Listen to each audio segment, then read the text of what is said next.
Hi, I just woke up. It's been a long night, been a long week. I'm taking care of a mother and her puppies, and they're 3 days old. I needed to do this, so I'm just doing it right now. I just woke up, sat down in front of the camera, and here it is. In 1998, I created an airship on paper, an airship used to fight forest fires. I took it to somebody who had knowledge and skills in fighting fires. He understood what it took to supply water through a system and to be able to shoot it out of the nozzles in the right size of the nozzles, pressure, and everything. In my design for this airship, it would have a small jet engine. The small jet engine would enable the ship to travel fast and provide itself as a pump to pump the water chemicals onto the fire. Now this airship would be huge. You get 2 or 3 of these airships, or even one that's able to get to a fire within 2 or 3 hours, and what it would do is just rotate in circles and fight the fire so it wouldn't be able to get away. This would be able to go into buildings, squeeze down inside buildings, inside of buildings, or maybe design smaller ones. This airship is so huge that it can hold thousands of gallons of water or chemicals, but there would be smaller airships to provide it with continuous supply of liquids. Not like it is now where a plane comes in and dumps. No matter how huge the plane is, like they're using a jet, they're using today, that jet drops and it has to take off and get more water and come back. But this airship would be able to supply just about the same amount of liquids, but it would be continuous, non-stop. Another idea that I just came up with in 2004, it's one where I was watching my grandson, and I thought, what if he managed to get the door open? He's 2 years old, gets outside, and I come in the living room, and door's open, he's not in the house. I take out my cell phone, quick thinking, take out my cell phone, take a picture of him on the wall, hit this new emergency phone number, 912, and then I could text or hit send. The 911 operator would get this image on her monitor, call me back, or I'd send a text, missing. At that moment, the operator can take and do her thing, and within 3 minutes of I sending that picture to the 911 operator, that picture of my grandson is now in every police car in the city. If he was kidnapped, every police car in the city is going to have a picture of him. As it is right now, they have nothing like that. It's a new cell phone use. We could save millions by not having to use tax dollars to put in cameras all over the city. Now you have, instead of 100,000 in New York, you have maybe 25 million cameras of people being able to videotape or take a picture of a crime going down, someone being beat up. What if a guy rear-ended your car? You get out, you take a picture of him, you take a picture of his car as he's backing up and leaving. So you can videotape it or take a picture. You hit 912, just rear-ended, hit send. Now every police car in the city is going to have a picture of him or a video of him in his car being behind your car. So it's basically a cell phone, taking a picture of something, hit 912, send. It's a new system. Nobody's using it. I've tried to get police department, city hall, nobody wants to listen. But this is my concept, Rusty Covey. I created it in 2005. I have a book right here with the idea, with signatures on it. I also created a number of other things. How about this? I sent this to Rachel Ray. It's really hard to get the seasonings come out just right, but I created a machine, okay, up here. Inside this machine are big chunks or pieces or seasonings. Anyway, instead of having a cabinet filled with seasonings, you have this little machine, okay? And this machine It's just a machine that's very smart with seasonings. You have a cookbook that comes with the machine, and you flip through it to find what you like. Then you come over to the machine, you enter 223A, okay, and then it goes to work.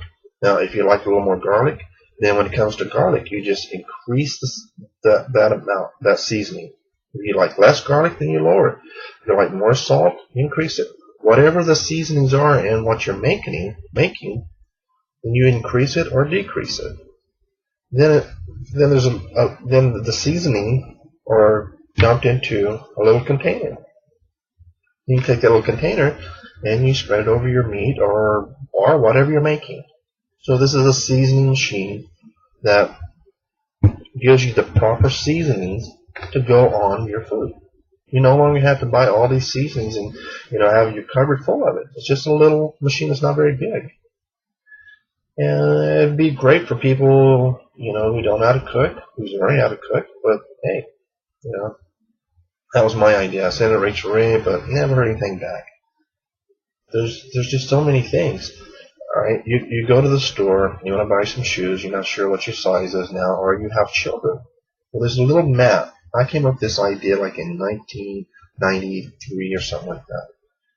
You take off your shoes, or you take your child's shoes off, and then they stand on this mat, and within seconds, little thousands of sensors on this little mat picks up the pressure points on the feet standing on it, and it gives you exact shoe size, or what shoe will fit that foot properly. That was my idea. Gee, how about a remote control helicopter? It has a tiny little camera in it, and then you put your glasses on, and then click, and it's like you're now set inside this tiny little remote control helicopter, and you're flying around in your living room. Wouldn't that be pretty cool? Gee, well, so there's just hundreds of things, but these are my ideas, these are my concepts, these are things I'd like to see worked on and made eventually. Just know that every job, everything that's being taught in schools, the school building didn't sprout up out of the ground. The books didn't fall from some tree. Everything, every job, every business, everything came from somebody's imagination. Someone created it. So you have that ability to take what you're learning in school to have a job. I've had over 40 jobs. And I've gone into every job, and I'm going, look, I've done this for a while, but if you do this one little thing, it'll speed up. You'll learn how to do things better. So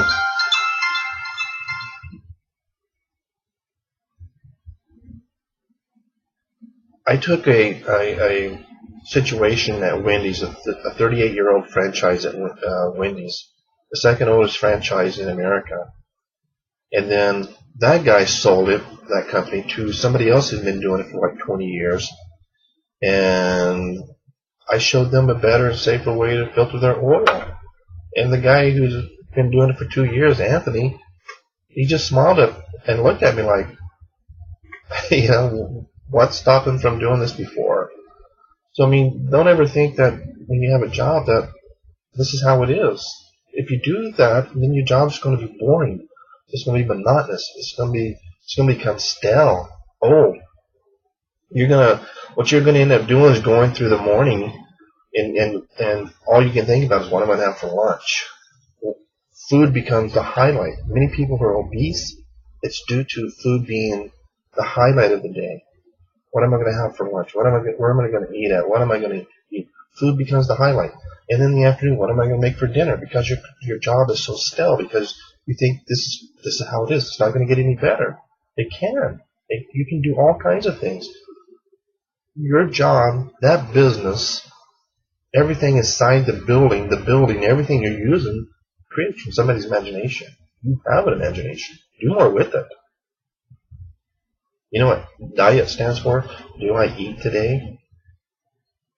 Do I eat tomorrow? Did I eat today? No. Use your imagination. Get creative. Do more. I wouldn't be who I am today if I didn't have this powerful, strong imagination to create things.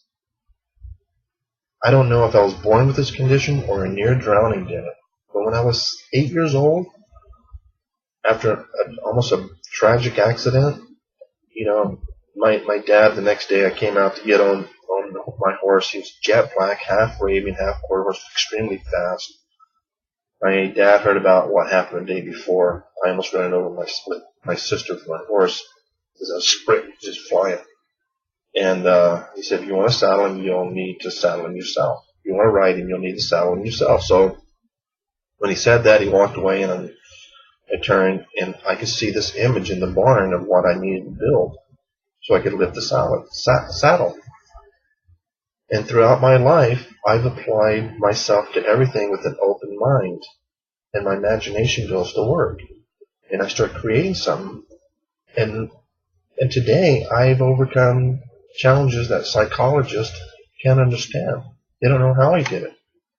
But if you look at everything around you, everything in your life, from the time you wake up in the morning, as you go through the morning, you go through the afternoon, everything in your life, everything you do, came from somebody's imagination. Someone created it. Someone had the idea to do this. Now you do it. Your parents didn't create all the things they taught you. Their parents didn't do that. Back through time, somebody started creating things, and we've slowly gotten better with things. But what happens is that people accept it, that's for what it is. It's not for what it is. Start realizing you can do more. If you can set your job and go through the morning going, let's see, I'll think about this, and your mind is drifting. I call it drifting. And you can do your work while you're drifting. You're going to have problems, bipolar, OCD, depression, a number of other things. You've got to get into your work. Fine-tune your work. Have fun with your work. Do something with your work. If not, then it's going to lead to mental problems, maybe obesity, because you're sitting there at the same job year after year. What's the highlight of your day? What am I going to have for lunch? What am I going to have for dinner? These are your highlights. Change it. Do something different. What I learned about my childhood, possibly born with it, was that I was very neat, very clean, tidy. Things had to be a certain way. I'm sitting here in front of the camera, possibly to millions of people, and I haven't showered, I haven't shaved, I haven't done anything. It was just, yeah. I don't care what people think. It's what I expect of myself when I go to do something. I do something, whatever I do, and all the things I've ever done, I've never done it to impress somebody. I've done it because it was fun. I could get into it. I could really enjoy what I was doing. And the outcome was really amazing and cool. People go, wow. I've heard, what you've been able to do with your abilities and what you've been able to do here at our work, what took you 11 months would take most people 5 years. I've heard, you're the smartest guy in that place. I mean, there's so many things I have done, but I've never done it to get attention. I've always done it because everything in my life that I've ever done, with over 40 jobs, school, everything, since it all came from somebody's imagination, I just had a little more creativeness with it. Do that, and you'll next thing you know, your life will change. Stop analyzing yourself going, how do I feel today? Do you ever see a 18-month-old who's sick, runny nose, and coughing, analyzing themselves how they feel? No, they're up running, they're playing, they're having fun doing toys. They're not going, oh, it's an awful day. I don't have the energy. I need some coffee to get me going. No. Get it going. Happen. Make it happen. Do something. Get excited about something. Use your imagination. Be creative. A 2-year-old doesn't know failure from success. You do. Stop analyzing yourself. Stop saying, well, I failed at that. I was successful at that. What do you think about this? Do you like this? Why didn't get any attention for this? Oh, stop doing those things. Stop analyzing yourself.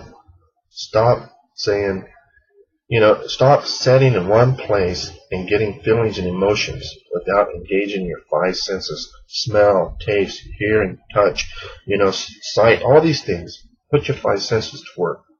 Don't sit in one place and let your 5 senses work if you're not using them. Get feelings through your 5 senses. That's it for now.